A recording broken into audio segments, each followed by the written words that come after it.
Hello everyone, welcome back to our channel English माध्यम के platform पे मैं हूँ आपकी एडुकेटर प्रियंका ठाकुर और हम सॉल्व कर रहे हैं editorial based practice exercise. Start करते हैं आज का session with thought of the day, that is the activity you are most avoiding contains your biggest opportunity. यानी कि जो भी चीज़ आप अभी तक टालते आए हैं, जिस चीज़ से आप बचते आए हैं या सबसे ज़्यादा आप जिसको टाल रहे हैं, उसी के अंदर आपके भविष्य के लिए सबसे उज्जवल जो भी संभावनाएं हैं वो निहित होंगे। ठीक है, यानी कि अगर मान लो आप पढ़ाई से टल रहे हैं, पढ़ाई से बच रहे हैं, तो उसी पढ़ाई के जरिए आपको अपनी लाइसेंस मिलने वाली है, राइट। अगर मान लो आप इस कॉम्पिटिटिव एग्जाम से टल रहे हैं, डर रहे हैं, तो वही आपको सबसे बड़ी सफलता दिलाएगा। ठीक है, तो डरना नहीं है, अवॉइड नहीं करना है। जो टास्क आप जिसको टालते आए हो ना, उसको कर डालो। थोड़ा समय लग सकता है, थोड़ा मुश्किल हो सकता है, लेकिन हार से ज़्यादा मुश्किल नहीं होगा। ठीक है, चलिए स्टार्ट करते हैं reading comprehension and practice exercise for SSC CGL 2024। After a year of Frosty exchanges, Frosty मतलब बहुत ही रूखे, कोल्ड, अनफ्रेंडली। एक्सचेंजेस मतलब यहाँ से वहाँ कुछ बातचीत हो रही है। एंड डिक्लाइनिंग रिलेशन, डिक्लाइनिंग मतलब कम होते या नीचे गिरते हुए रिलेशन, रिश्ते खराब होते रिश्ते। India and Canada have declared diplomatic war, India और कनाडा ने एक दूसरे के प्रति एक कूटनीतिक युद्ध जो है वो छेड़ दिया है, उसकी घोषणा कर दी है।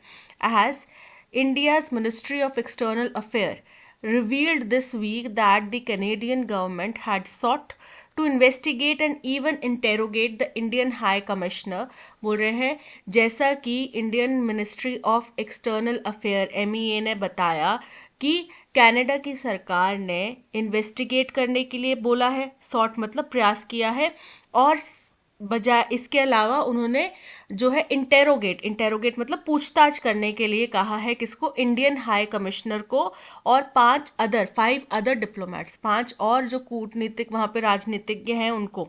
ठीक है, naming them persons of interest for the killing of Khalistani activist Hardeep Singh Nijjar. और इनको उन्होंने नाम दिया है पर्सन ऑफ इंटरेस्ट, मतलब इनका यहाँ पे कुछ इंटरेस्ट था। अगर निज्जर की डेथ होती है तो इन लोगों के भला या बुरा या इनका कुछ इसके साथ में रिलेशन है। ठीक है, और किसकी किसकी डेथ के लिए बोला गया है? ये खालिस्तानी एक्टिविस्ट है एक हरदीप सिंह निज्जर, उनकी डेथ में इनको पर्सन ऑफ इंटरेस्ट बोला गया है। Mr. Nijjar, who was shot dead in June 2023 in British Columbia, was wanted by Canada। बोल रहे हैं जो निज्जर हैं, जिनको कि जून 2023 में गोली मार के उनकी हत्या की गई थी ब्रिटिश कोलंबिया में, वो हिंदुस्तान में एक वांटेड क्रिमिनल थे। ठीक है, इन अ प्रेस कॉन्फ्रेंस, एक प्रेस कॉन्फ्रेंस में the Canadian police RCMP detailed their suspicions that the Indian diplomats were somehow involved with an Indian criminal network. जो बोल रहे हैं कि प्रेस कॉन्फ्रेंस में कनाडा की पुलिस ने, जिसका नाम RCMP है, उन्होंने इन डिटेल पूरे विस्तार से बोला है कि उनको किस आधार पे इंडियन डिप्लोमैट्स के ऊपर शक है या संदेह है कि वो किसी तरीके से इस हत्या में इन्वॉल्व थे। जो इंडियन क्रिमिनल नेटवर्क जिनको वो मानते हैं कि इन लोगों ने इसकी हत्या करी है निज्जर की, उनके साथ वो किसी तरीके से इन्वॉल्व थे, मिले हुए थे। They believe is responsible for the killing, जिसको कि जो इंडियन क्रिमिनल नेटवर्क जिसको वो जिम्मेदार मानते हैं कि ये जिम्मेदार है इस मौत का, as well in the targeting of some in Indian diaspora. और जो वहाँ पे हिंदुस्तानी नागरिक, जो हिंदुस्तानी मूल के जो वहाँ पे लोग या प्रवासी समुदाय वहाँ पे रहता है, उनमें से भी कुछ लोगों को इसी ग्रुप द्वारा टारगेट किया गया है। The Canadian ministry of foreign affairs has alleged political interference. बोल रहे हैं जो कैनेडियन मिनिस्ट्री है फॉरेन अफेयर्स की, उन्होंने एलेज किया है मतलब आरोप करा लगाया है, क्या? पॉलिटिकल इंटरफेरेंस की, यहाँ पे कुछ पॉलिटिकल हस्तक्षेप बाय इंडियाज डिप्लोमैट्स, हिंदुस्तान के डिप्लोमैट्स द्वारा किया जा रहा है। Something hitherto it had accused China of, और ऐसा कुछ अब तक ये चाइना के ऊपर आरोप लगाते आए थे। India's MEA has called the charges preposterous, accusing Canadian Prime Minister Justin Trudeau or orchestrating the investigations for political gain। बोल रहे हैं हिंदुस्तान की मिनिस्ट्री ऑफ एक्सटर्नल अफेयर्स ने इन सभी आरोपों को बेतुका बताया है। प्रीपोस्टरस मतलब बेबुनियाद है, नॉनसेंसिकल है, बेतुके हैं। ठीक है। और उन्होंने Canadian prime minister Justin Trudeau को बोला है कि वो क्या कर रहे हैं, ऑर्केस्ट्रेटिंग मतलब वो पूरी इन्वेस्टिगेशन को अपने पॉलिटिकल फायदे के लिए ऑर्केस्ट्रेट कर रहे हैं, यानी कि उसको उस तरीके से मोड़ रहे हैं, उस रुख की तरफ मोड़ रहे हैं कि उनको पॉलिटिकल बेनिफिट मिले with pro separatist Khalistani vote bank, क्योंकि इनका बहुत ज़्यादा बड़ा जो वोट बैंक है वो अलगाववादी जो खालिस्तानी समर्थक हैं उनका वोट बैंक इनके पास सबसे ज़्यादा शेयर है, तो उनको ये लुभाने के लिए कर रहे हैं।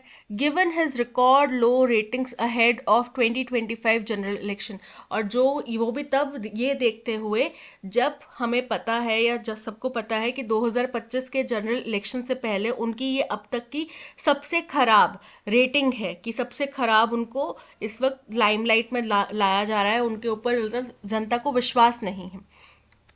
India also accused what it called the Canadian regime for providing space to violent extremists and terrorists too. बोल रहे हैं कि इंडिया ने और आरोप लगाया कि भाई कैनेडियन जो रिजिम है, सरकार है, शासन है, वो क्या करता है, वो स्पेस देता है, स्वतंत्रता देता है वायलेंट जो अग्रेसिव एक्सट्रीमिस्ट हैं या टेररिस्ट हैं उनको, टू इंटिमेट मतलब धमकाना इंडियन डिप्लोमेट्स, हिंदुस्तानी डिप्लोमेट्स को धमकाने के लिए ये पूरा उनको माहौल तैयार करके देता है, और हिंदुस्तानी कम्युनिटी लीडर्स जो हैं उनको धमकाने के लिए पूरा माहौल तैयार करके देता है। In the name of free speech के नाम पे आप हमारे जो डिप्लोमेट्स हैं या नागरिक हैं उनको डराने धमकाने का काम कर रहे हैं और इन लोगों को आज़ादी दे रहे हैं। Delhi and Ottawa have each expelled 6 diplomats. अब हमने कुछ टाइम पहले भी ये चीज़ सुनी थी कि भारत सरकार ने भी कुछ डिप्लोमेट्स को वापस भेज दिया था, उन्होंने भी कुछ डिप्लोमेट्स के वीज़ाज वगैरह कैंसिल कर दिए थे, तो वो ये घटना बता रहे हैं कि दिल्ली और ओटावा ने दोनों ने 6 डिप्लोमेट्स जो हैं वो वापस पहले ही एक्सपेल कर चुके हैं, उनको निकाल चुके हैं। With the reduce staff strength in the high commissions in both capitals and an outraged India reserving the right to further action, बोल रहे हैं कि दोनों ही तरफ में, दोनों ही हाई कमीशंस में स्टाफ की पहले ही बहुत कमी है, और उसके बाद में क्या हो रहा है, हिंदुस्तान बहुत ज़्यादा आउटरीच्ड है, नाराज़ है, reserving the right to further action, और उन्होंने आगे जो भी कार्रवाई करनी है उसके लिए अपना जो अधिकार है उसका पालन कर रहे हैं। It could well mean drastic cuts in visas and curtailed direct travel links. इसका सीधा साधा मतलब ये है कि वीज़ाज में बहुत ज़्यादा कटौती हो जाएगी, और curtailed मतलब कि कम करना, क्या कम करना, डायरेक्ट ट्रैवल लिंक्स जो हैं उनको कम कर दिया जाएगा। With the die cast for worsening ties, die cast मतलब कि निर्णय जो हो चुका है, किस चीज़ का खराब होते रिश्तों का जो निर्णय हो चुका है, new Delhi must consider carefully the impact of its next steps not only on Indian diplomacy but also India's image. तो भारत सरकार को बहुत ही सोच समझ के ये देखना पड़ेगा कि उनका जो भी अगला कदम होगा वो इंडियन डिप्लोमेसी के ऊपर भी उसका प्रभाव पड़ेगा, और हिंदुस्तान की जो छवि है पूरी दुनिया भर में उसके ऊपर भी इसका प्रभाव पड़ेगा। तो इसलिए हिंदुस्तान को अपना अगला कदम जो है वो बहुत ही सोच समझ के रखना पड़ेगा। While it is imperative to defend India's diplomats, हालांकि ये बहुत ही ज़्यादा आवश्यक है कि हमें हिंदुस्तानी डिप्लोमेट्स को बचाना है, डिफेंड करना है। It is equally important to investigate the allegations that Indian intelligence agencies have overstepped in operations in the case।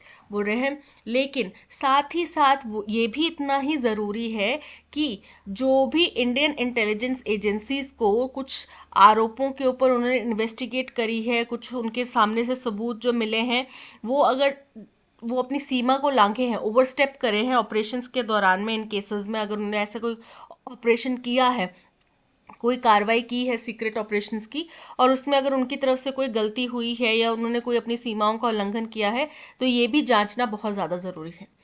The RCMP's naming of Indian underworld gangster Lawrence Bishnoi must also be investigated। बोल रहे हैं जो RCMP है उन्होंने India underworld gangster जो है Lawrence Bishnoi, उसका भी नाम यहाँ पे लिया है, तो इसको भी, इस नेम जो उनका लिया गया है, इस बात को भी जांचना चाहिए।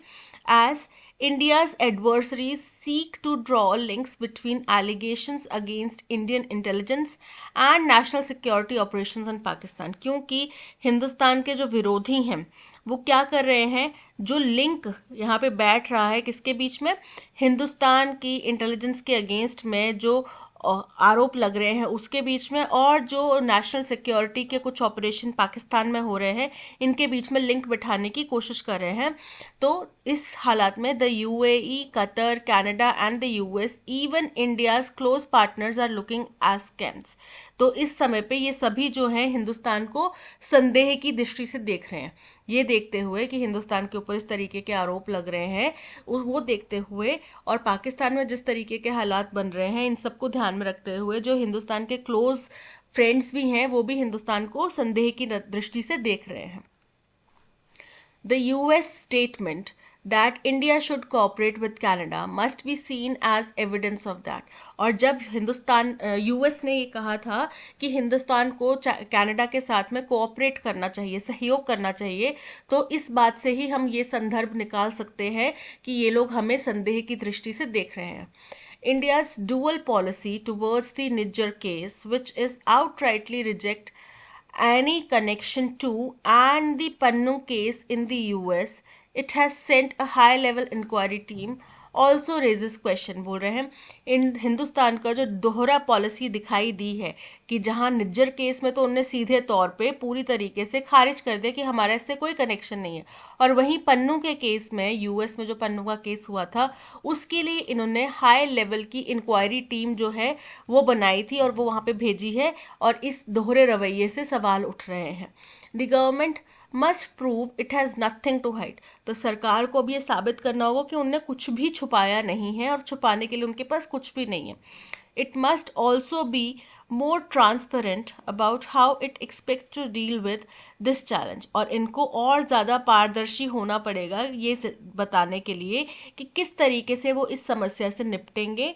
and to reports that link Canada's allegation to India's top leadership including National Security Advisor Ajit Doval and Home Minister Amit Shah। और वो जो रिपोर्ट्स जहाँ पे कनाडा ने आरोप लगाया है कि हिंदुस्तान की टॉप लीडरशिप, जिसमें कि हमारे national security adviser Ajit Doval भी शामिल हैं और होम मिनिस्टर अमित शाह भी शामिल हैं, कि वो भी इन हादसों से या इन घटनाओं से लिंक्ड है, इन चीज़ों के ऊपर हिंदुस्तान को और ज़्यादा पारदर्शिता रखनी चाहिए। Above all, New Delhi must step up an international campaign to ensure accountability from Canada। और सबसे ऊपर सबसे ज़्यादा जो इम्पोर्टेंट बात यह है कि भारत सरकार को एक इंटरनेशनल कैंपेन चलाना चाहिए। इंटरनेशनल कैंपेन मतलब पूरे दुनिया भर के देशों के साथ में बातचीत करके किसी भी तरीके से उनको वहाँ पे कनाडा की जो जवाबदेही है, अकाउंटेबिलिटी है, वो तय होनी चाहिए। To either present verifiable evidence, किस बात की जवाबदेही, या तो वो सत्यापित किए जा सकने वाले सबूत दें, और to stop casting the shadow over India's reputation and its diplomats, या फिर जो हिंदुस्तान के डिप्लोमैट्स और हिंदुस्तान की छवि है उनके ऊपर जो ये इम्प्रेशन डालने की, खराब उनकी छवि करने की कोशिश करें, ये उनको रोकना चाहिए। यानी कि हिंदुस्तान को कनाडा को प्रेशराइज करना चाहिए, या तो वो सबूत दें, ठीक है, अच्छी किसी एजेंसी के वेरीफाइबल सबूत दें, या फिर वो ये जो हादसे या घटनाएं वो कर रहे हैं कि हिंदुस्तान के डिप्लोमैट्स की छवि खराब करें, हिंदुस्तान की छवि खराब करें, ये उनको रोकना चाहिए। तो ये था पैसेज इंडिया और कनाडा के बीच के जो खराब होते रिश्ते हैं, जो मतभेद है, तनाव है, उनके बारे में यहाँ पे बात की जा रही है। ठीक है, जैसा कि हमें पहले ही पता है कि हिंदुस्तान और कनाडा के बीच में रिश्ते काफ़ी लंबे समय से 2023 से ख़राब हो रहे हैं, जब हरदीप सिंह निज्जर की कनाडा में गोली मारकर हत्या कर दी गई थी और कनाडियन पुलिस ने इसके आरोप में हिंदुस्तान के ऊपर सवाल उठाए थे, और जो कनाडा के प्राइम मिनिस्टर हैं उन्होंने भी जो उनकी जैसे संसद होती है वहाँ पे हिंदुस्तान के ऊपर कुछ आरोप लगाए थे। ठीक है, उनके बाद में उन आरोपों के बाद में हुआ ऐसा कि हिंदुस्तान ने कुछ उनके डिप्लोमेट्स निकाल दिए, उन्होंने कुछ हमारे डिप्लोमेट्स हटा दिए, उन्होंने वीज़ाज बंद कर दिए, हमने भी वीज़ा अप्लाई करने के लिए वहाँ पे रोक लगा दी कुछ समय के लिए। तो अब चलते हैं क्वेश्चन नंबर 1 की तरफ। Which of the following can be inferred from the passage about the reason behind the deteriorating India Canada relations, यानी कि पैसेज से हिंदुस्तान और कनाडा के खराब होते रिश्तों के कारण क्या पता चला है। The India's Ministry of External Affairs accused Canada of harboring Khalistani activist. तो ये बात की बात है, जब पहले उनके ऊपर आरोप लगा, हिंदुस्तान का मुख्य तौर पे हिंदुस्तान के ऊपर आरोप लगाना ही एक कारण था जिसकी वजह से इनके रिश्ते खराब हो रहे हैं। The Canadian police suspect Indian diplomats of being involved in the killing of Hardeep Singh Nijjar. Option B is correct. Based on the passage is the following statement true और फॉल्स। बोल रहे हैं पैसेज के अनुसार इनमें ये स्टेटमेंट क्या सही है या गलत है। Canada has expelled 6 Indian diplomats by India has expelled the same number of Canadian diplomats in retaliation. तो हमने बोला ना कि दोनों ही देशों ने एक दूसरे के 6 डिप्लोमैट्स जो हैं उनको बाहर किया हुआ है, राइट। तो ये बिल्कुल करेक्ट है, ट्रू है। So option A is correct. What does India accuse the Canadian government of doing to justify its diplomatic action? Hindustan ने कैनेडियन सरकार के ऊपर किस चीज़ के आरोप लगाए हैं जिसकी वजह से वो अपने जो एक्शंस हैं उनको जस्टिफाई करते हैं। तो उनने बोला है कि कनाडा जो है वो खालिस्तानी सेपरेटिस्ट को अपने पॉलिटिकल फ़ायदे के लिए सपोर्ट करता है। Supporting Khalistani separatist for political gains बिल्कुल करेक्ट है। Investigating Indian diplomats without evidence incorrect है। Encouraging the Indian diaspora to act against Indian interest incorrect है। Refusing to cooperate with India on diplomatic matters incorrect है। Option A is correct. India's diplomatic response to Canada's allegations is twofold. दोहरा है। कैसा है दोहरा? Dash to its actions and to dash Canada to either present verifiable evidence or stop tarnishing India's reputation। तो क्या दोहरा attitude है उनका? डबल्स एक्शन वाला क्या है? पहली बात तो उनने कनाडा से डिमांड करी है कि भाई अपने एक्शंस को जस्टिफाई करा है। दूसरा उनने कनाडा से डिमांड करी है कि या तो आप सबूत दो या फिर हमारी रेपुटेशन को ख़राब करना बंद करो। तो फर्स्ट है कंसील, तो कंसील नहीं करा, इंडिया ने छुपाया नहीं है अपने एक्शंस को। दूसरा है अर्ज मतलब गुहार लगाना, रिक्वेस्ट करना, बोलना, तो वहाँ पे अर्ज नहीं किया गया।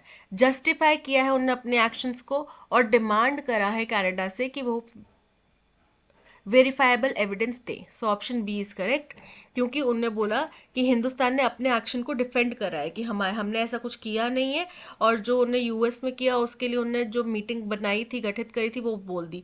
ठीक है, उसके बाद में उन्होंने कनाडा को बोला कि भाई आप या तो वेरीफाइबल सबूत दो, वो जो कि पहले भी उनसे मांगे गए हैं, या फिर आप हमारी छवि को खराब करना बंद करो। So option B is correct.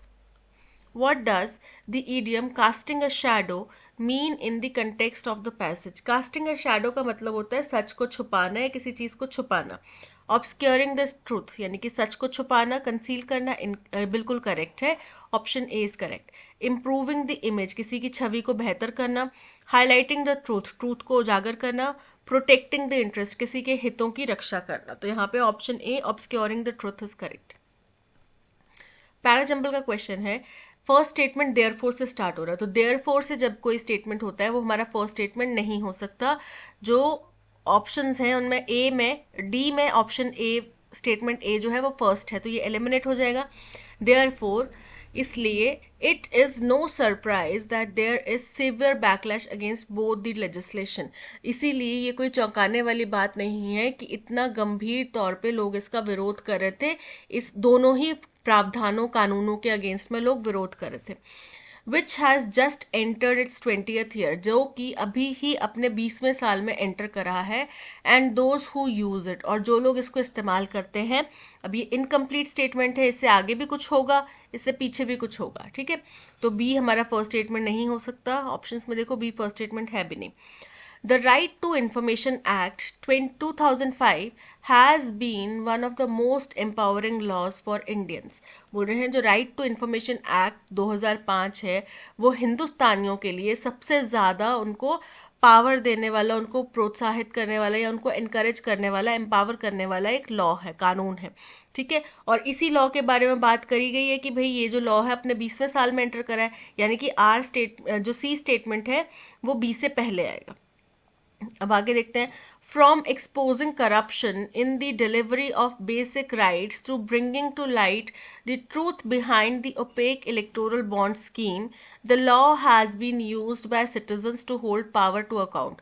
बोल रहे हैं कि चाहे बात हो करप्शन जो है उसको एक्सपोज करने की, जो बेसिक राइट्स हैं, अधिकार हैं, या फिर जो इलेक्टोरल बॉन्ड्स के पीछे के जो सच है उसको बाहर लाने की, ये लॉ हिंदुस्तानी सिटीजन्स द्वारा इस्तेमाल किया जाता है। जो भी सत्ताधारी पार्टी है उसको उसकी जिम्मेदारी या जवाबदेही देखने के लिए, जांचने के लिए। ठीक है, तो ये राइट टू इंफॉर्मेशन एक्ट की ही बात की जा रही है। सी जो है फर्स्ट स्टेटमेंट है।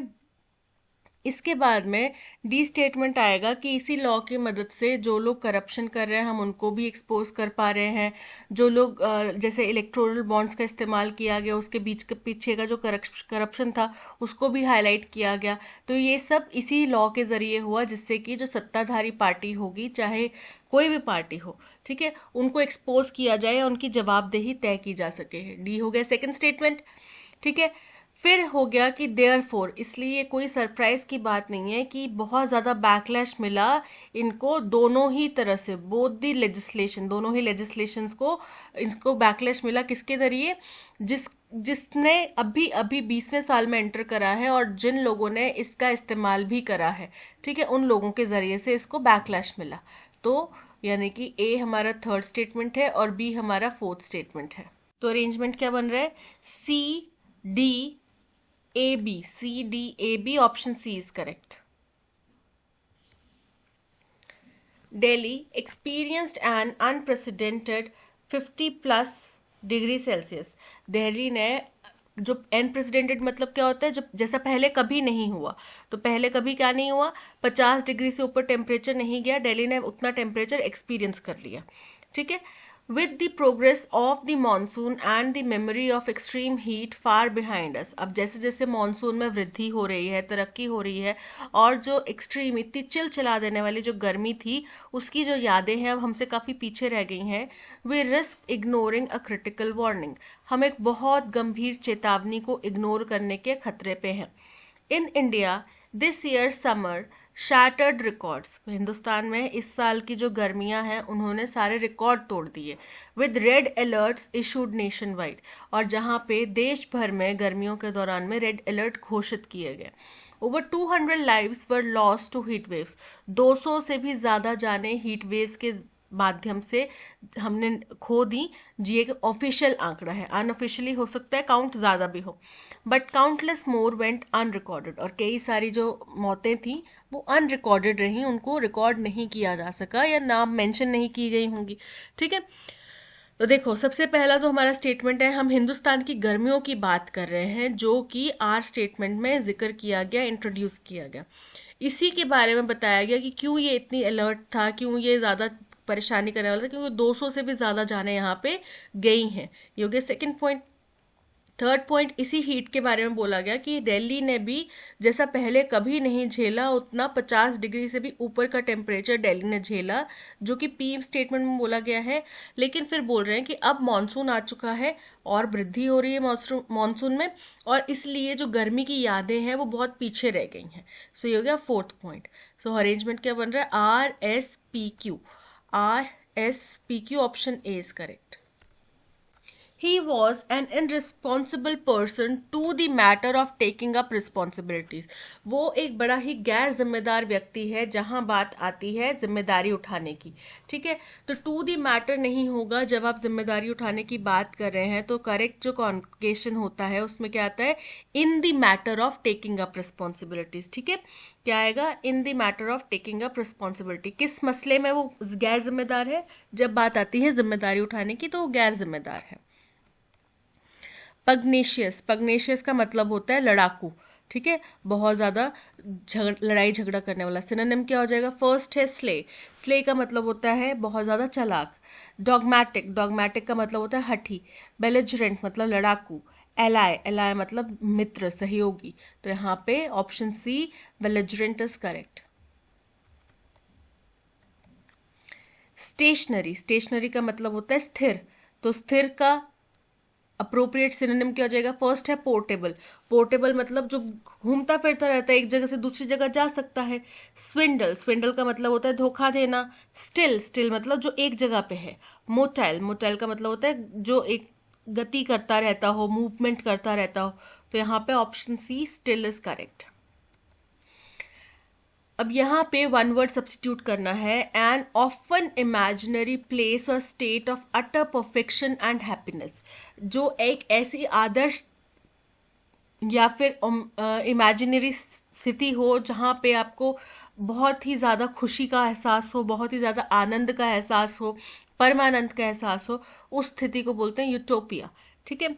फर्स्ट है डिस्टोपिया। डिस्टोपिया का मतलब होता है जो आपकी कल्पना है, इमेजिनेशन है, एक ऐसे समाज की, एक ऐसी सोसाइटी की जहाँ पे कोई भी जहाँ पे बहुत ज़्यादा सफरिंग है, जहाँ पे बहुत ज़्यादा इनजस्टिस है, वो हो गया डिस्टोपिया। यूफोरिया, यूफोरिया परमानंद की स्थिति।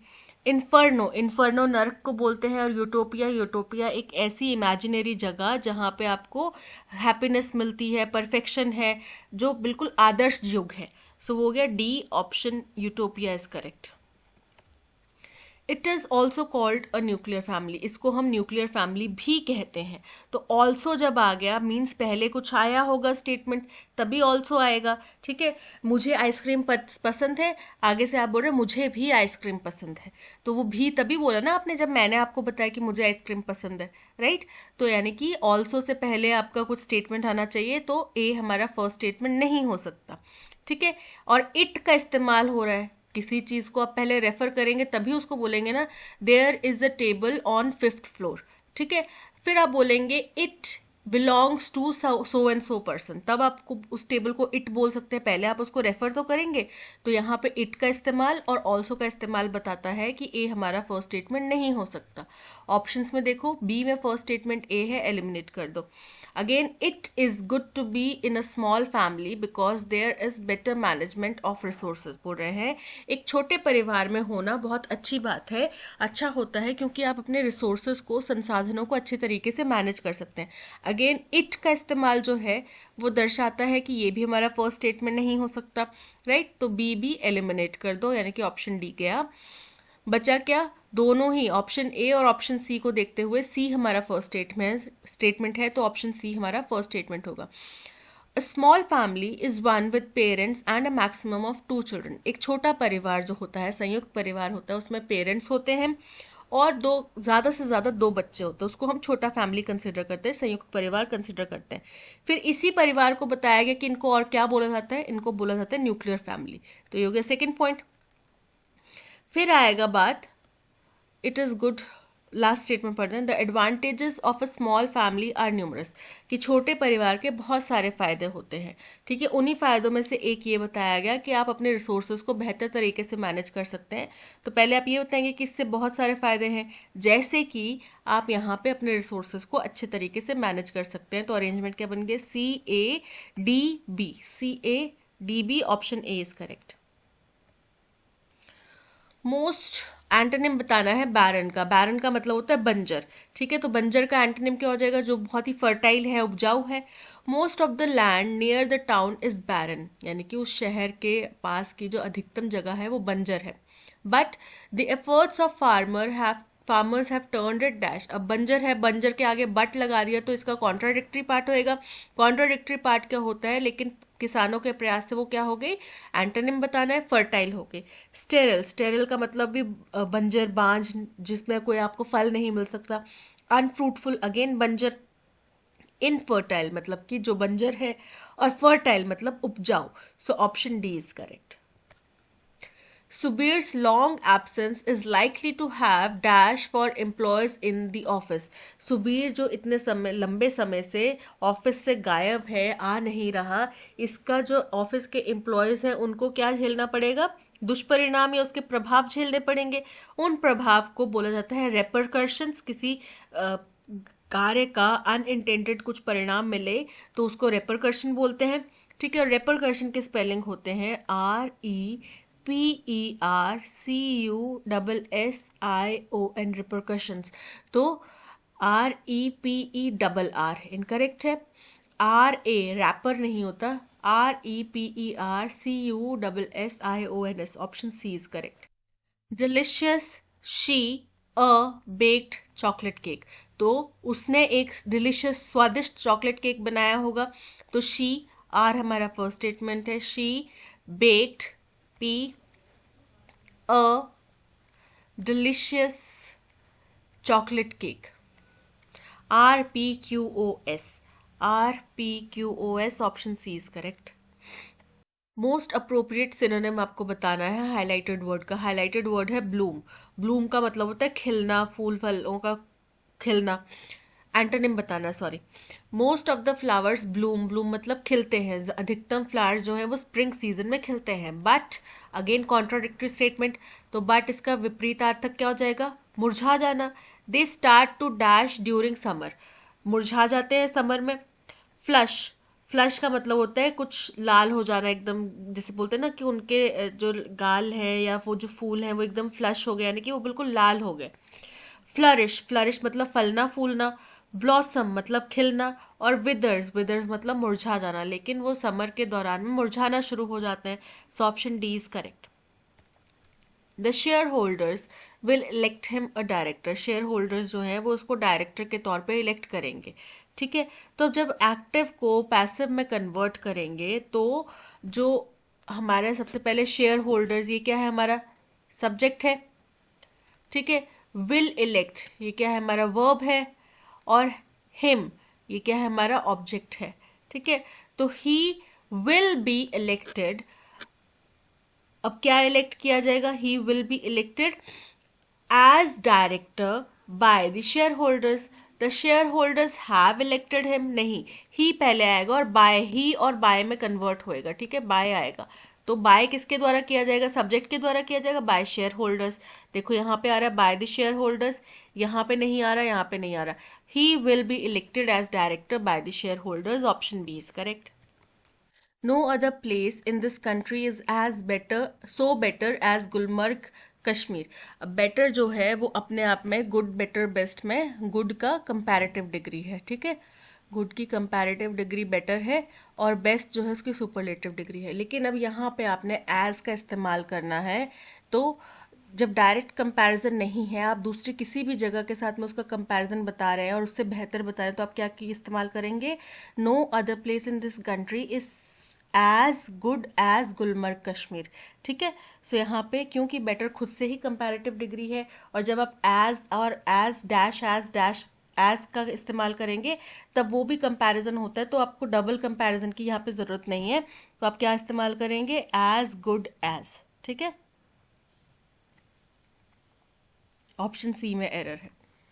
Rare species of frog were very quicker identified by Stella. Very quicker, quicker मतलब बहुत तेज़ी से, तो बहुत तेज़ी से नहीं होगा, वेरी क्विकली आएगा यहाँ पे, क्योंकि जो एडवर्ब है वो वर्ब आइडेंटिफाई को मॉडिफाई कर रहा है। ठीक है, तो क्या आएगा? Rare species of frogs were quickly, were very quickly identified by Stella. Of frogs were very quickly, option A में A is correct. What does the idiom bite the bullet means? Bite the bullet का मतलब होता है कुछ परेशानियों का, पटकर कठिनाइयों का बड़ी बहादुरी से सामना करना। इन्जॉय अ डिलीशियस मील, कि आप बहुत अच्छा टेस्टी खाना खा रहे हैं, incorrect. Give someone a piece of advice, किसी को सलाह देना, इनकरेक्ट। अवॉइड कन्फ्रंटेशन, किसी से वाद विवाद से बचना, incorrect. Face a difficult situation with courage, बिल्कुल करेक्ट है, option D is correct. Americans have been arguing about pandemic, American जो है पेंडेमिक के बारे में आर्ग्यू कर रहे हैं डैश फॉर 2 years। अब पेंडेमिक से जुड़ी हुई किसी चीज़ के बारे में आर्ग्यू कर रहे हैं 2 साल के लिए। And the debate is particularly fraught among parents of small children for good reason. और ये जो चर्चा है ये बच्चों, जो छोटे बच्चे हैं उनके माता पिताओं के बीच में चिंता का या चर्चा का विषय बना हुआ है, और अच्छी वजह से, किसी खराब वजह से नहीं, अच्छी वजह से। While dash such as masking and isolation mean temporary discomfort और इनकन्वीनियंस फॉर मोस्ट पीपल, बोल रहे हैं वाइल एफर्ट्स हो सकता है या एक्शंस हो सकता है, जैसे कि मास्किंग, मास्क लगाना या फिर एकांत में रहना, ये कुछ समय के लिए आपको डिस्कम्फर्टेबल या अनकंफर्टेबल फील करा सकता है या आपको इनकन्वीनियंट लग सकता है अधिकतर लोगों को। Their dash for still developing young children are more mysterious and possibly more significant and lasting, लेकिन ये एवरलास्टिंग हो सकते हैं या देयर रीज़न हो सकते हैं, देयर आर्ग्यूमेंट हो सकता है कि जो अभी भी डेवलप हो रहे बच्चे हैं उनके लिए ये बहुत ही विचित्र बात थी और शायद उनके जीवन भर के लिए ये बहुत महत्वपूर्ण और बहुत जीवन भर तक लंबी रहने तक बात होगी। ठीक है, छोटे छोटे बच्चे हैं जिन्होंने मास्क लगाते हुए देखा, उनके लिए बहुत महत्वपूर्ण बात हो जाएगी कि अच्छा हमें मास्क लगाना चाहिए। Children with speech or language disorders often perhaps dash the example of these murky trade-offs। बोल रहे हैं कि जो बच्चे जिनमें खास तौर पे स्पीच डिसऑर्डर हो या लैंग्वेज डिसऑर्डर हो वो अक्सर डैश होते हैं इन मर्की ट्रेड ऑफ्स। मर्की मतलब बड़े ही विचित्र या जो मॉरली इनकरेक्ट है, मॉरली क्वेश्चनेबल है। ट्रेड ऑफ्स, ट्रेड ऑफ्स क्या होता है? जब आप किसी एक सहूलियत के लिए किसी दूसरी सहूलियत को छोड़ देते हैं, त्याग कर देते हैं, या एक परेशानी से बचने के लिए दूसरी परेशानी को अपना लेते हैं, उसको बोलते हैं ट्रेड ऑफ। ठीक है, तो इस तरीके के जो क्वेश्चनेबल ट्रेड ऑफ्स हैं उनके एग्जाम्पल के तौर पे ये जो स्पीच डिसऑर्डर वाले बच्चे हैं वो झेल रहे हैं शायद। Pandemic restrictions vary by state, country, and school district. But I spoke with parents in California, New York, Massachusetts, Washington, New Jersey, Iowa, and Maryland. बोल रहे हैं पेंडेमिक के जो रिस्ट्रिक्शन थे वो अलग अलग स्टेट में, अलग अलग देश में, अलग अलग स्कूल डिस्ट्रिक्ट्स में अलग थे, लेकिन मैंने California, New York, Massachusetts, Washington, New Jersey, Iowa और मैरीलैंड के पेरेंट्स से बात करी who said their children's speech therapy has been dash। जिनके बच्चों की स्पीच थेरेपी जो है वो प्रभावित हुई होगी। First by the loss of in-person therapy and then by masking requirements in places that have them। पहली बात की जो उनको जो पर्सन थेरेपी में थे वो उनको जैसे कि उनको फेस टू फेस थेरेपी करवा रहे थे वो नहीं करवा पाए वो। दूसरी बात कि जहाँ कहीं भी वो जाते थे वहाँ पे उनको मास्क लगाना पड़ता था और बच्चों को स्पीच अपनी बात समझाने में परेशानी हो रही थी। Americans have been arguing about pandemic dash. अब पेंडेमिक किसके बारे में बात कर रहे होंगे? फॉर 2 years एडवांटेजेस, पेंडेमिक के फ़ायदों के बारे में बात कर रहे होंगे। तो पेंडेमिक के फ़ायदे तो किसी को भी नहीं मिले। इनटेम्परेंस, इनटेम्परेंस का मतलब होता है बहुत ज़्यादा अनुशासनहीनता, तो उसके तो यहाँ पे बात नहीं हुई। हैंडीकैप, असमर्था, रिस्ट्रिक्शन जो बाधाएं उसमें लगाई गई थी पेंडेमिक के दौरान में, उनकी बात की जा रही है। So option D is correct. While dash such as masking and isolation mean temporary dash, while measures, measures मतलब प्रयास, तो जैसे कि कदम मास्किंग और आइसोलेशन वाले जो प्रयास थे वो टेम्पररी डिस्कम्फर्टेबल हो सकते हैं, इनकन्वीनियंट हो सकते हैं। ठीक है, ब्रांडिंग्स, ब्रांडिंग्स मतलब जो किसी का नामाकरण या लेबलिंग होती है। मॉडल्स, मॉडल्स मतलब नमूने, उदाहरण। स्लगिशनेस, स्लगिशनेस मतलब धीमापन, तो यहाँ पे कदमों की बात करी जा रही है, प्रयासों की बात करी जा रही है, मेजर्स की बात करी जा रही है। Option A is correct. While measures such as masking and isolation mean temporary discomfort or inconvenience for most people, their dash for still developing young children। Marginalization, marginalization का मतलब होता है कि किसी एक जगह से थोड़ा कम उसको रखना, जैसे कि आपको कुछ किन्हीं चीज़ों से वंचित रखा गया है। ठीक है, तो वो हो गया पावरलेस पोजीशन में रखना। डिसअप्रूवल, डिसअप्रूवल मतलब किसी को रिजेक्ट करना। कॉन्सिक्वेंसेस मतलब परिणाम। और फाउंडेशन, फाउंडेशन मतलब मूलाधार। ठीक है, आधार किसी चीज़ का। तो यहाँ पे उनके परिणामों के बारे में बात करी जा रही है ना, कि जो डेवलपिंग बच्चे थे उनके लिए उनके परिणाम काफ़ी मिस्टीरियस रहे। So option C consequences is correct. Children with speech or language disorder offer perhaps the dash example of these murky trade-offs। Indistinct, indistinct का मतलब होता है अस्पष्ट। नेब्यूलस, नेब्यूलस का मतलब होता है धुंधला। क्लियरेस्ट, क्लियरेस्ट मतलब बिल्कुल स्पष्ट। और वेग, वेग मतलब अगेन अनक्लियर या अस्पष्ट। तो यहाँ पे बिल्कुल ये ऐसे बच्चे जो है वो क्लियर एग्जाम्पल है इन मर्की ट्रेड ऑफ्स का। ऑप्शन सी इज करेक्ट, कि उनको उनकी जान बचाने के लिए उनकी स्पीच थेरेपी को यहाँ पे प्रभावित होना पड़ा। ठीक है, तो ऐसे बच्चे जो हैं इसका एग्जाम्पल है कि इस तरीके के जो ट्रेड ऑफ्स होते हैं उनका नुकसान क्या हो सकता है, उनका क्या फायदा या नुकसान हो सकता है।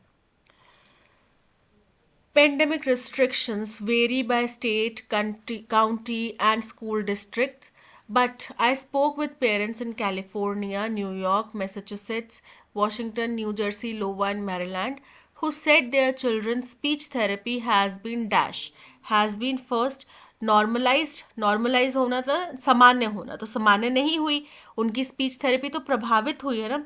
डिस्टरप्टेड, डिस्टरप्टेड मतलब रुकावट आई है, बाधाएं आई हैं। मेजर्ड मतलब मापा जाना। रेगुलेटेड मतलब नियंत्रित करना, तो यहाँ पे डिसरप्ट हुई है इस पेंडेमिक की वजह से, so option B is correct. That's all, आज के सेशन में इतना ही।